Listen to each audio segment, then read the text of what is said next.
Okay, Gabe. Hmm? Show me on the dolphin puppet where this movie touched you. The camera can't see that low. Well, bring it up into frame so you can show the people. All right. Hello! Happy 4th of July! Happy 4th of July. Now, using the dolphin puppet, where did this movie touch you? On you or me? Well, you. Let's start with you. Alright. There. Mm-hmm. Where else did it touch you? Right here. In the brain? Did it touch you in the brain? It touched me in my brainstem. As you could probably tell, neither of us really cared for this movie, but I think he hated it way more than I did. I'm getting too old for this shit. No, we've barely been doing this for about 6 months now, and Too old. Too old. we haven't really explained this so far in a vlog that's appeared. The only movie so far that we have walked out on was Neighbors, and we walked out of it 20 minutes in because it was just a horrible comedy that neither of us could really stand. So when we learned that Tammy was probably going to be the movie that we were going to see, because I was not going to see I was not going to see a found footage children's movie, and well, that kind of narrows it down.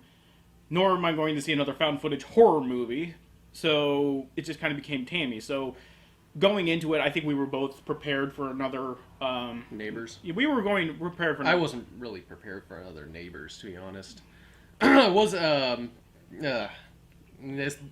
was thinking something more.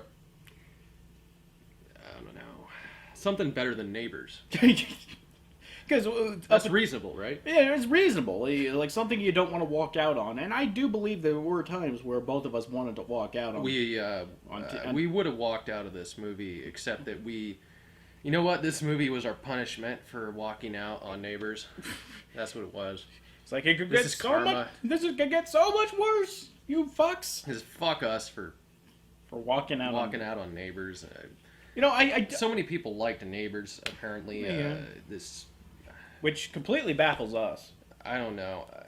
I had my sucker during the movie, so I needed something. Couldn't get, just didn't have a service animal, so it just Have my pan dolphin puppet from Archer. 15 times the comedy that. we were watching Archer before this. Actually, Yeah. we were watching True Detectives last night, and man, those are some. Yeah, high quality programming, and then to go from that to Tammy. Yeah. I know. You can't, it's not fair to compare True Detective to Tammy. I mean, nor is it even fair to compare Archer to I to wasn't Tammy. comparing. It was just setting the bar so much. It There had a bar. I mean, There was a bar. there was a bar, and Tammy didn't even attempt to clear. Tammy was. What's that actress's name? Melissa McCarthy. Yeah. And I wasn't gonna say who's that. Susan Sarandon. Susan Sarandon. I'm kidding. That's what I'm. I didn't forget. Like, I could never tell with you. I know. Because I'm such a kidder. No. Susan Sarandon was in this. Yeah, a lot of. I think right. There were many depressing moments of this movie, but chief among them is the talent in this movie. Well, The talent of. Kathy Bates, Sandra Oh, even though neither of them had much to do in the movie. Susan Sarandon. Who else? Gary Cole. Gary Cole, which was the most surreal thing, because Gary Cole looks nothing like Bill Lumbergh, but he is Bill Lumbergh. So when I first saw him in the movie, I made like a mental note, just like, yeah, Gary Cole, if you could not be in this movie, that'd be a good idea for you. That'd be great. Dan Aykroyd shows up too. Dan Aykroyd. Well, then again, Dan Aykroyd showing up in this movie is not as weird as Dan Aykroyd showing up on the We Are the World album, but it is as weird as Dan Aykroyd showing up in the Casper movie. Oh But no, it is weirder because at least that had context because he was one of the Ghostbusters. The character Tammy Cheeseburg, whatever, Tammy played by Tammy Kathy Bates. No, not sorry, Kat- not God. not Kathy Bates. Sorry, not Tammy Fat no, Buckets. It's which yeah. He's so frustrated with himself. It's like a kid. You're like a kid who is frustrated that he wants something, but he can't articulate to his parents what he wants. Yeah. So he's just... That movie melted my brain, man. God. So Tammy Fat Buckets is played by Melissa McCarthy, and as far as I can tell, Melissa McCarthy's one main appeal is that she's basically the female Chris Farley. When you get down to it, she's, like... Except not funny. Yeah, not funny in the slightest, because the thing about what Chris Farley did, when he played up his fat persona and he was entirely physical, it was the fact that he was high energy. Like, he had tremendous amounts of energy. He could move around, and it was sort of, inspiring to see a fat guy move the way he did. And of course, whenever he fell over, it was kind of like, hey, maybe he's more fit than he's leading on. And then, you're smacked in the face with reality that, no, he's just a fat guy trying to do something that fat guys are not supposed to do. But there was at least an enthusiasm and a performance to it that Melissa McCarthy just does not have. She just relies on the fact that she is this, morbidly obese person, just doing things that morbidly obese people won't do. But she can't match his energy. She can't match his charisma. She can't even match his... Well, to be perfectly frank, the pratfalls. Because, yes, Melissa McCarthy does have a lot of pratfalls in this movie, but they they flop harder than she does onto the pavement. I felt cruel for watching this movie. You do? I felt really, really grotesque and cruel for watching a person humiliate themselves and punish themselves in this way on camera. Because even though Melissa McCarthy may have no shame in using her body as a joke, that's fine and all, but this was not. It wasn't that. It was the commentary. It was the dialogue. It was the trying to be jokes. You're an asshole. Throw a cheeseburger at you. Wait, we don't got any comedy here. Just throw cheeseburgers at it.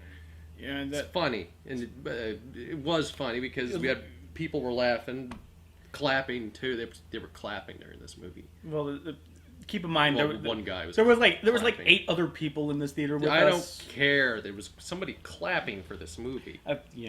Especially that.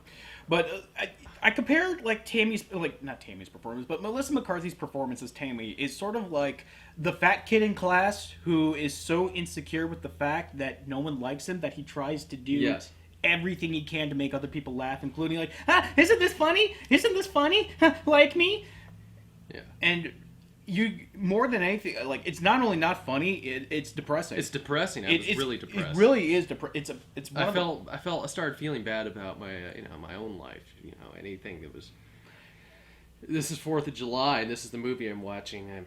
Removing the fact that we're seeing this on 4th of July, removing the fact that we're in a theater watching a movie, judging the movie by what it shows us, I think that the problem lies in 2 places. One, Melissa McCarthy just does not have the kind of performance chops necessary to carry a movie by herself. And 2, the writing is solely dependent upon Melissa McCarthy carrying the bad writing. A bad performer trying to carry bad writing. Nobody could have carried this shit. Nobody could have carried this. I don't know. No. I don't think anyone could carry it, but I think people could have done a better job with it. It wouldn't have made for a good movie, but I think it would have made for at least a more presentable and more put up withable movie, tolerable movie than Farley couldn't have done this. No, Farley couldn't have done it, but at least Farley would have been more energetic. I wouldn't have put him if bless his soul. Wouldn't have put him in this movie. Would not have put him in this movie just because I don't want to see him doing that. Well, when you get I don't want to see him being that person. Because sure, he resorted to it, but this was different. There was no fun to be had in this movie. It was just the worst of our culture wrapped up into a burrito. I think that's another problem with the movie is that Tammy herself is not only a pardon for breaking political correctness, but Tammy's not a presentable person. I mean, even beyond the fact that she's obese. She's an asshole. She's a giant asshole. She's also a giant asshole who, by the way, all right, like somewhere in the middle of the movie, or at least towards the end of the first act, where she's basically on the road with Susan Sarandon, her grandmother, and they break a jet ski, and Susan Sarandon winds up paying for it, but she pays for it in cash because she's carrying around like $6,800 in cash. And she just says, why don't you use a credit card? That way you could default on the payments and say, fuck you on the payments. That's what I do. So, like, how the...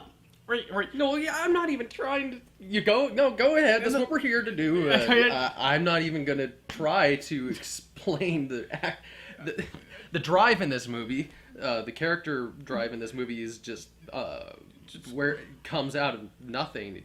It just fabricates... Fabricates. You want to... Let's do this because we're going to do it. And get it done, and it's done. And, yeah. Well, I was trying to explain that she does like terrible things. She constantly does terrible things. She says and does dumb, stupid things, and not dumb in an endearing way. Just dumb as in like, how the fuck do you not know this shit way?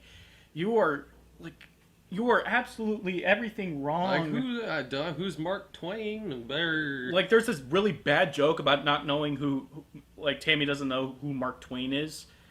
And all she could say is like, you don't know who Mark Twain, like Susan Sarandon asks her like, you don't know who Mark Twain is? And she just goes, yeah, I do. Good guy. Twain. Like Twan. Like she called him Mark Twain. It's like, good guy. It's like, is that literally the best you can do? It's this. This was, I don't know. I wouldn't. I think a lot of this was my just improv. It's shitty improv. It's entirely possible. I guess the problem with the movie. There are many problems with the movie, but one, when the entire movie's focused on one character, and this character is so unlikable, it's just so dumb, so not funny, not worth having a movie made about it. With a character actress who cannot be the lead in her own movie. She can't. No. She can't hold up a movie. I don't think, even if she had like an actually funny script, I do not believe that she herself can hold a movie, because it was Sandra Bullock holding up Heat. I will say that, yeah, she needs somebody else. Maybe not somebody as talented as Sandra Bullock, or someone who is as well versed as Sandra Bullock, but she needs somebody to bounce off of. And I thought that Susan Sarandon was going to be her foil, but she's just such a non-entity and she's sleepwalking through the movie, because I think she knew exactly how bad this movie was. Yeah, it was embarrassing. Yeah, and she was just kind of sleepwalking through the movie, pretty much with every other piece of talent in the movie. I mean, started off with I'm sorry, go ahead. Like even Kathy Bates, who is normally the consummate professional, because like there has never been a movie that Kathy Bates was in where she wasn't bringing her A game. No, there really wasn't. No, it's true.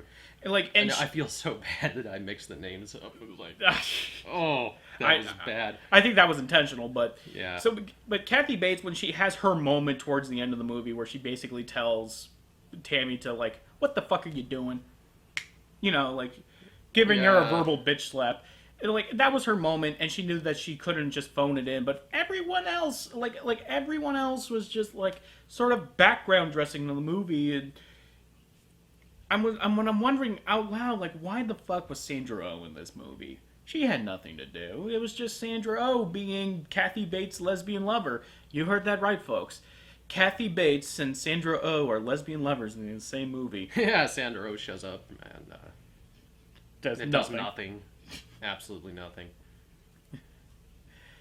Even Gary Cole doesn't really have much to do as Susan Sarandon's her lover. I have her drunken exploiting lover. And then of course, Gary Cole has a son that winds up being a romantic interest with Tammy, which, by the way, I've known that there are plenty of movies where the fat guy gets the girl that's way out of his league, and that doesn't bother me when the roles are reversed. But I honestly have to wonder, what does he see in her? This cheeseburger throwing, Cheeseburger. It's basically a monkey throwing shit. Like she's basically an ape throwing shit. She like knocks over like decrepit, disabled people and stuff to who are in her way. She calls them assholes as she does it. And she's stupid. She's just, and not only that, she sexually assaulted him. Yeah, that's right. Yeah, like he's waiting. Like on the night he meets her, he in a bar. He's waiting for her in the bathroom because he just wants to get away from, I think, Tammy, and also his dad trying to hit on her drunk grandma. Yeah, he was really not turned. He was turned off by Tammy until the plot changed that. Yeah, exactly. But he was kind of turned off by Tammy, as would we all. Now, this isn't a fat thing. This is a behavior thing. This is a presentation thing. This is like, if Tammy looked like Pamela Anderson and acted this way, exactly, and dressed like she did, and like basically frumped herself up and looked like she just fell out of a dumpster. Yeah. We have every right to think like, wow, I do not want to be around this person. And then like she's literally like doing one of these to him, like she's leaning really uncomfortably close to him, breathing on his face, kind of. Like, so you married? Actually, no, I'm not. Like, well, then come in here. And she like literally forces her tongue down his throat. And I'm thinking, wow, if the genders were reversed on this would be a really timid guy, a really like a real timid guy, and just doesn't want to like. But like, if the genders were reversed in this, that would be a rape scene. That would be the beginning of a rape scene, and it's used for laughs here. And I'm thinking, okay, I get why it's funny technically because it's a woman doing something that women don't typically do. Yeah. And being so forward, and I'm thinking that it could be made more funny if they actually played up the fact that this is what it is. Like it'd be like if it was the difference between like, no, I want to be married first. Oh, come on, give me some of that hot dick. No, go away. Like if they actually played up the fact, just fireworks. Yeah, fireworks, by the way. But if they actually played up the fact that this is like, wow, this you don't see this very, very often, and there's sort of a play on expectations, then at least that could have a humorous slant to this. But as it's presented, there's not so much humor as in, because this could realistically happen, that there could be some drunk woman who forgets personal space and just sees a guy that she wants to kiss, and that happens. I mean, there's no fantasy involvement. It's just like a hard slap in reality. So catching to the synopsis. Well, actually, we haven't even really gotten to the synopsis yet. No, we haven't. Because there really isn't a plot to divulge. It starts off trying to be Thelma and Louise. Where Tammy loses her job because she's late to work again, and she works for an asshole, but she's an asshole herself. So you're not really anyone's side of it, but she drags every single scene that she's in, kicking and screaming like a petulant child. And so they get in their car and they're gonna take off because. Oh, wait, no, we're skipping too far ahead. Really? Yeah, can we? Well, she gets fired from her job, and that's where she's throwing cheeseburgers at her former boss after she's fired. She goes back to her house where. Right. She hits the deer on the way to work. She hits the deer on the way to work, which causes. And I give this to her character. She does, give a shit about the deer. But then she stops giving a shit about the deer once it kicks her in her face. Yeah, well, it runs off. It's obviously willing to run after it. But it kicks her, rightfully so, in the face. Because she was like reaching back for something when she hit it, not looking at the road. Yeah. Another stupid shit. She doesn't even have a CD player inside her car. She has a boombox in her car. That's her music. She was reaching back for I don't know. It was like a Cheeto pack or something. It's just disgusting. He tries to give it mouth to mouth by blowing on her or something. It's like really funny, not funny. It's really stupid shit. Really stupid.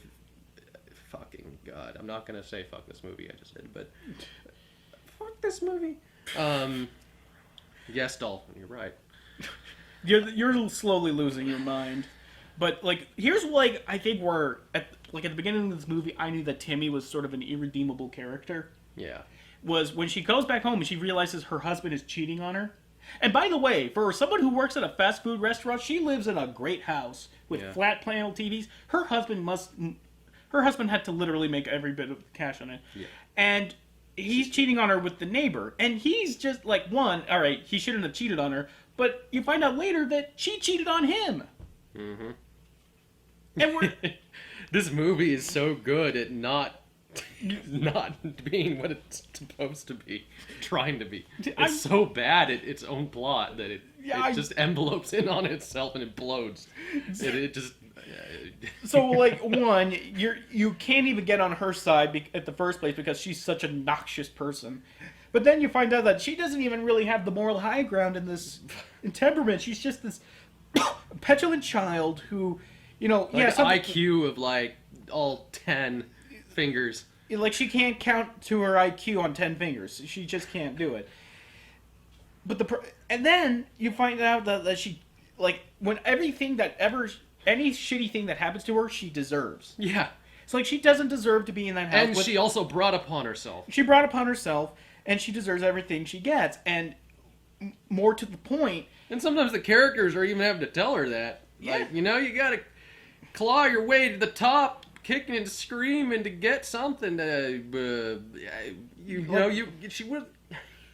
You totally brought this upon yourself.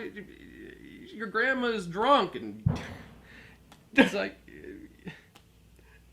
help me, God. It's okay. It's okay. It's okay. It's okay, guys. It's okay. It's okay. Okay. It's okay. But going back to her... Rewind the review. Rewind the review 5 minutes. Going back to the fact that her husband is cheating on her with the neighbor. You find out at the end of the movie that she's leaving him for like her former boss, and we're supposed to feel like vindicated, like, yeah, fuck that asshole. But why? He never like was mean to her. Like, he was never like angry with her. He was just apologetic that it had like, this is what come to our relationship. This is what our relationship. She cheated on her husband for Klondikes. Exactly. That's literally. Yeah. That's literally what happened. That is literally what she cheated on him with. But that's funny because she's fat and she likes to eat. And yeah. What would you do for a Klondike bar? That's the joke. Yeah. And you know what? That's the best joke in the movie, I think, in there, because it was an actual implication of something. Yeah, I know. It was not handed on a fucking burger wrapper to us. Even though it wasn't thrown at us like a pile of shit. Like, they had a moment to make that joke. They didn't, probably because they weren't clever enough. But like at the end of the movie, when he supposedly gets his comeuppance, I just felt bad for the guy. Yeah. Like I said, like, he finally found someone. Yeah, he found the United States of Terra, and that's much better. Way better. Yeah, I know. Like, all personalities, way better. Like, he found, like, his neighbor isn't, like, a fat slob. She looks like she has a good job that can hold herself down. She's not this absolutely annoying bitch who is cheating on him with the ice cream man for Klondike bars. Must we drive this point home? Fuck Tammy. She is this fat... I don't want to drive the point home that, she's a bad character because she's fat. This movie also, just when I thought that I could get through it, they had to go and insult my partial Viking heritage. Yeah, but like I said, we'll get to that. We'll get to that. Yeah, I know we will.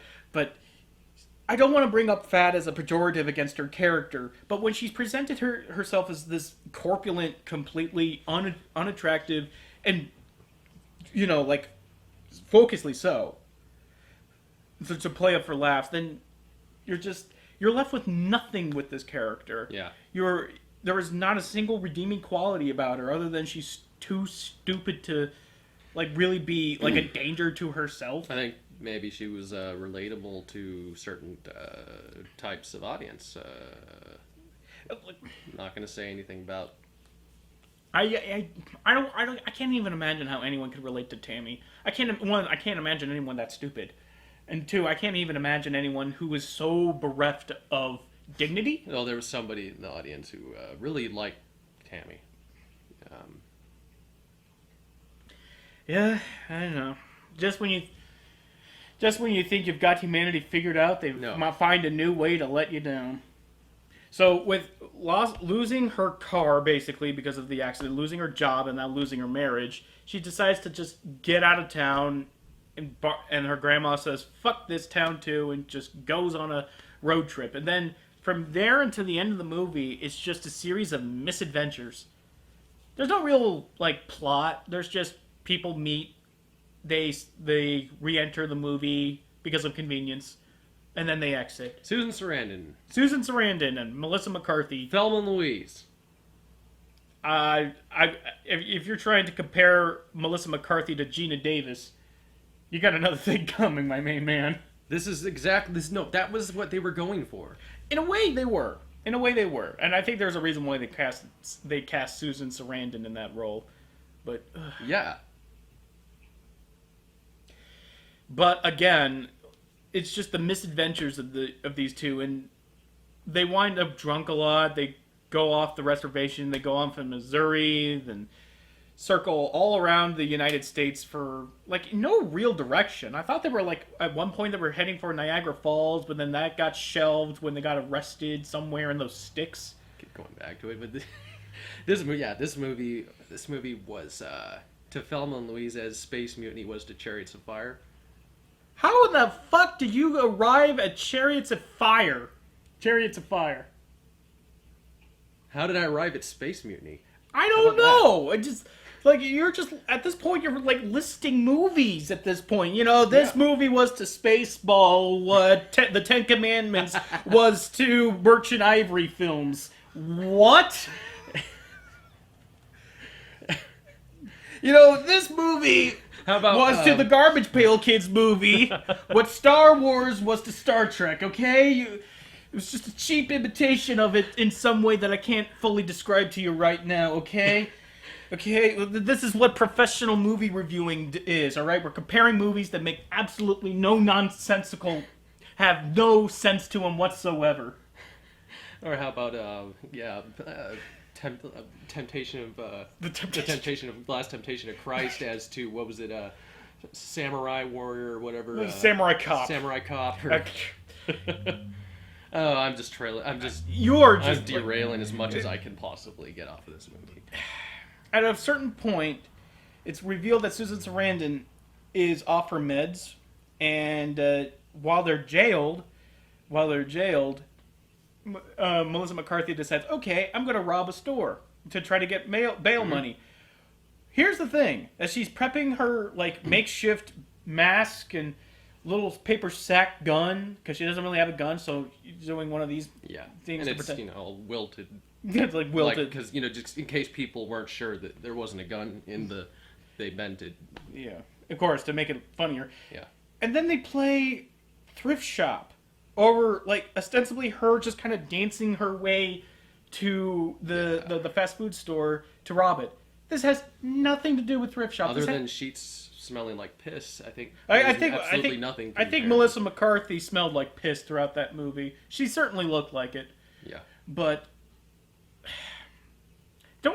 this movie's use of music is the most jarring, inappropriate, and somehow predictable in comedy in years. Oh yes, that's the and it has a Oscar-winning duet. Oscar-winning duet between Melissa McCarthy and Susan Sarandon.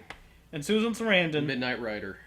Who are singing Midnight Rider, the Allman Brothers' Midnight Rider, spending a good solid minute. This was solid minute trying to sing the chorus. This was the Neighbors. This was the equivalent of Neighbors doing the Batman comparison. Yeah, I know, but this ran longer. No, you got to put your chin out and do it. Midnight Rider. I got one less silver dollar.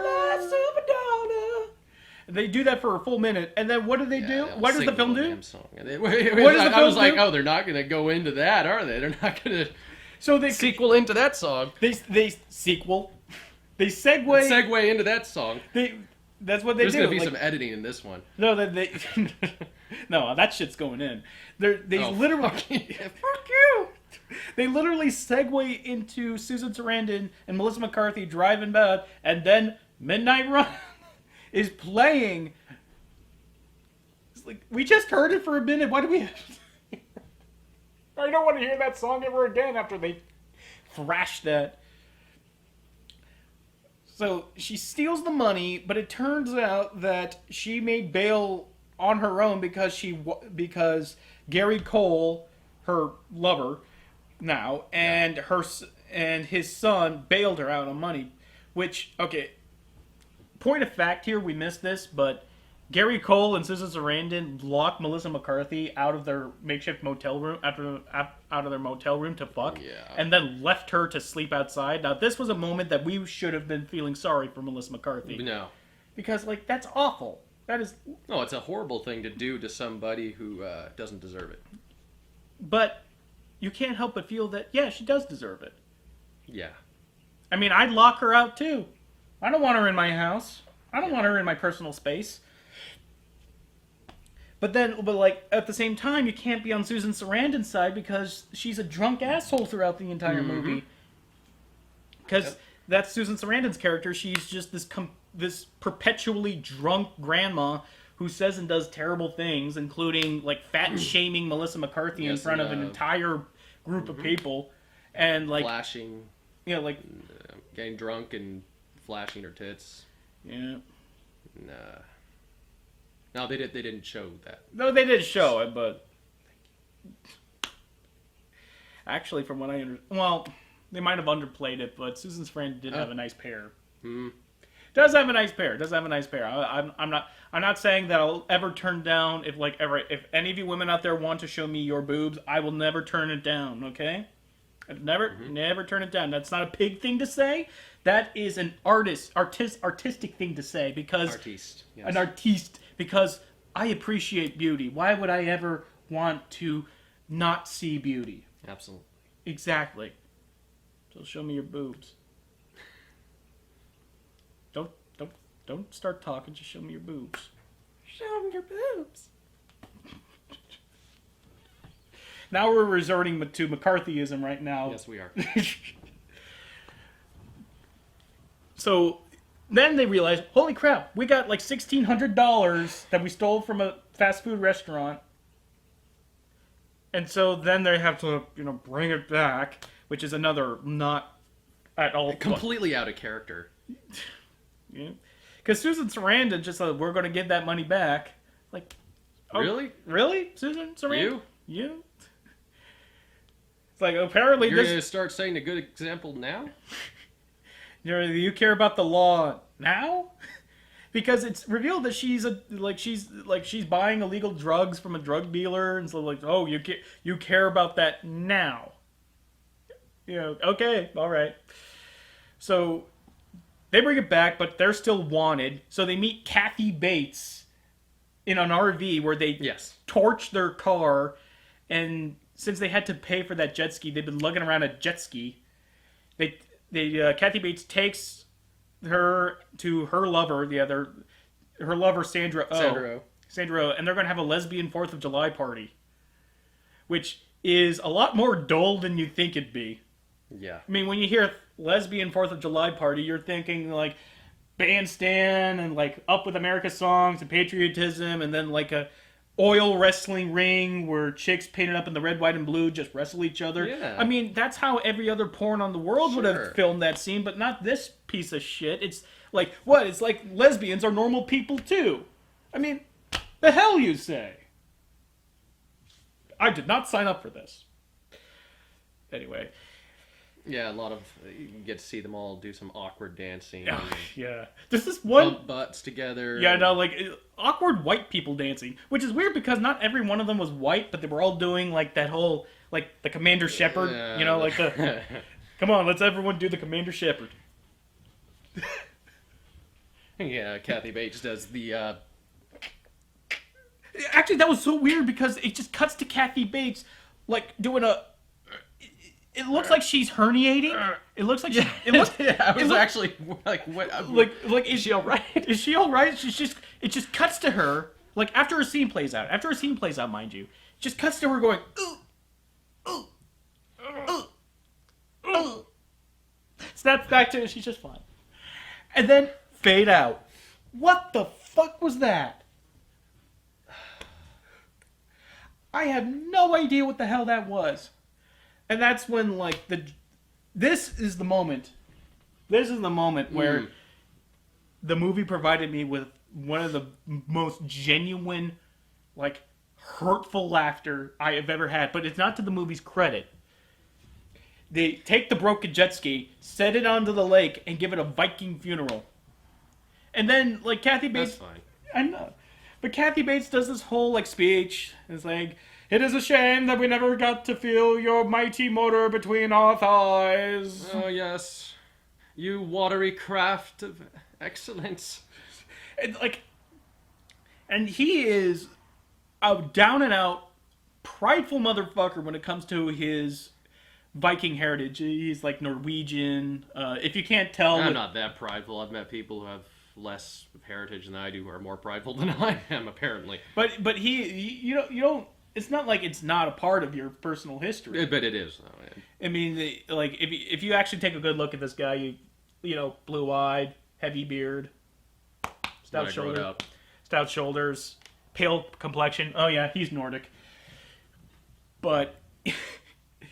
It's playing out. I'm looking at him. He brought in like a can of Coke for him to drink, and he hands it to me. He's like, put this in the other armrest or I'm going to throw it at the screen. And I am doing my best to keep myself from laughing as loud as I possibly can because, like, the fact that was you keeping yourself from laughing. Like, I was doing one of these. Okay. Dry heaving. I was dry heaving for, like, it hurt to stop myself from having a genuine moment of laughter. And I'll admit, it's not to this movie's credit because it's the total coincidence. It's just a complete coincidence that they decided to take this course into this movie. But because he takes it personally, and because he just, like, sinking into his chair was like... They have this horrible Highlander moment where they'll scream, Valhalla! They literally scream Valhalla, and I'm looking at him as he's like, if it was like I had to hold out my hand like he's giving birth and just squeeze it, just like let the pain go. I'll absorb your pain.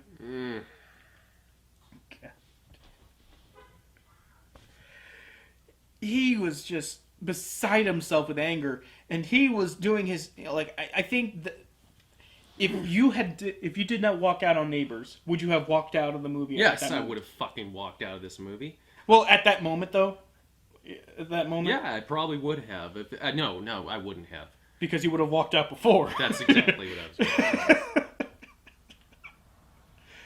God, it is true. Like, it is so much harder to sit through a bad comedy than it is to sit through a bad drama, because a bad drama can be funny, but a bad comedy is not it's funny. Movies like this that just make me unable to operate. Well, you're trying to process everything. I can't do my job like this. Well, your brain is working triple overtime to process what is so wrong with this movie, because there is so much wrong with this movie. Yeah.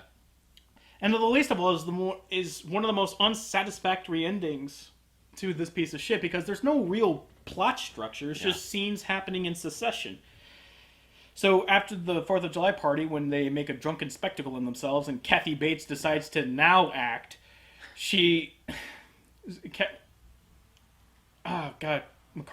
Melissa McCarthy wakes up the next morning, has a mini heart attack because she believes Susan Sarandon died.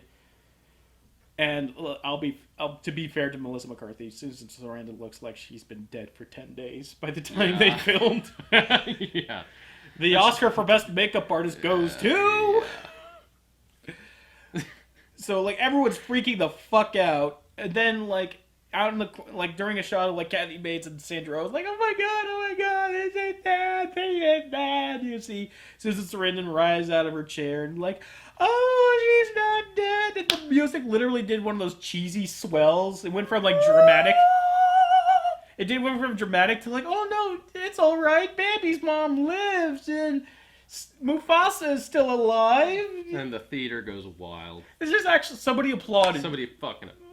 I don't want to spank the dolphin here, but thank you. That was actually pretty well coordinated. She's hauled off to the hospital. Melissa McCarthy's hauled off to jail. She serves her time. Dan Aykroyd picks her up. she makes her peace with the family, and she gets a happily ever after that she doesn't fucking deserve.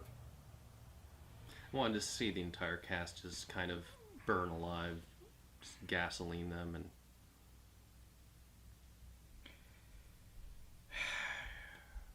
he's gone to that special place. He's gone to that special place where Melissa McCarthy is being spit roasted with 2 10-inch. No, I'm not going to finish that. Like, I don't I'll wish. finish it. No, don't. Like, we shouldn't be like hate the movie, not the actors, not the people themselves. No. I'll finish it in my dreams. Ugh, you don't want to dream about Melissa McCarthy. Yeah, that's a good point.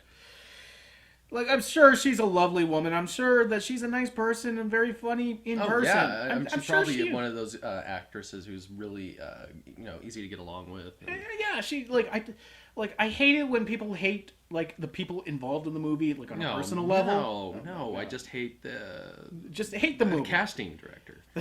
Hate the movie. Let's. I hate the writer. I hate everything involved with this movie. I hate everybody who gave this movie.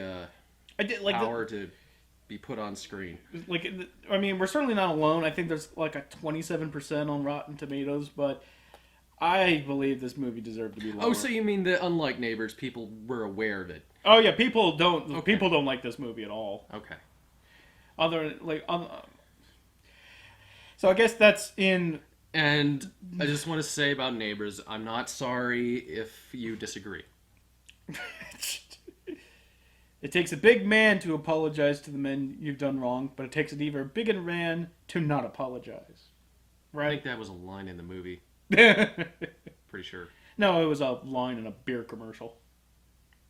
So, yeah. Good. I didn't want to give credit there. No. Oh, good. That was a Newcastle Brown Ale commercial. Starring Elizabeth Hurley. Castle Brown. Newcastle Brown Ale. But... okay, I guess the question isn't really so much like is Neighbor. Should you go see this movie? No. The question really isn't like which movie was worse, Neighbors or this, because it's kind of an incomplete question because we weren't able to sit. We weren't able to sit through Neighbors, but I have a feeling it was better than this, because at least you get to apparently see that scene where Seth Rogen gets hydraulically blasted into the ceiling. Yeah, with a compressed air bag. Yes. So yeah, you get to see that, which is much more satisfying than seeing Melissa McCarthy like fall over herself on the hood of a car. It just isn't. And throw burgers at people. Mm-hmm. So this is all right. I'll go on and say it like. It's one of the worst comedies I've ever seen. Yes. It is one of the worst comedies. And I've seen plenty of bad comedies. And this does rank up there as one of the worst simply because it is one of the it's a depressing movie. Yeah. It's a mean-spirited movie and and the character is just an unrepentant asshole who gets a happy end, who just doesn't deserve everything she does get. Yeah. But deserves every beatdown she does. And it's not a good movie to see on 4th of July. Even though there is a 4th of July scene. Oh, it has a 4th of July theme. It has fireworks. It's on 4th of July. And it's sad to say it's a statement. This movie is a statement about America. Ready for another lesson. Iron Man 3. You must you bring up Iron Man 3 in my presence? It's a good movie, though. Ben Kingsley deserved an Oscar. You take that fucking back. Till next time.